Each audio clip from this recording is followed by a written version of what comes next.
Dear parents, welcome back to 1 Minute with MD. So today's topic is concentrate more on quality of food than quantity. So మీరు ఎప్పుడైనా observe చేశారా, మీ పిల్లలు ఇంట్లో time తీసుకున్నా మీరు పెట్టిన ఫుడ్ ని కంప్లీట్ చేస్తూ ఉంటారు. ఇక్కడ ఐదర్ చైల్డ్ టీవీ ముందరో లేదా ఫోన్స్, టాయ్స్ లైక్ వేరే వేరే డిస్ట్రాక్షన్స్ లో ఫుడ్ తీసుకోవడం జరుగుతుంది. సో దీని వలన వాళ్ళ taste buds and brain synchronisation జరగదు. However when they eat at school without all these distractions, when they try to have food directly ఆ టేస్ట్ బర్డ్స్ ఆ ఫుడ్ని వాళ్ళకి అంతగా నచ్చదు.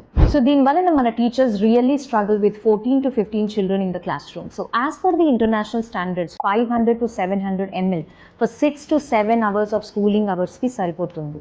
సో ఎలాగో మన పిల్లలు 8:30 in the morning they'll have breakfast. Again after 2 hours they'll be having a snacks time. Again after 2 hours they'll be having a lunch time. So at least 2 hours gap కావాలి to digest the previous food అండి. So kindly small portions గా food ఇవ్వడానికి try చేద్దాం. And moreover మన పిల్లలకి ఎలాంటి ఫుడ్ ఇవ్వాలి అంటే where they can easily swallow, no spicy, dry or large portions of food అనేది ఉండకూడదు. Because they tend to vomit or వాళ్ళకి స్టమక్ పెయిన్ లాంటి సెన్సేషన్స్ కావచ్చు, or they will be very drowsy during the activities. So parents kindly concentrate on quality of food than the quantity of food. So see you next week. Thank you.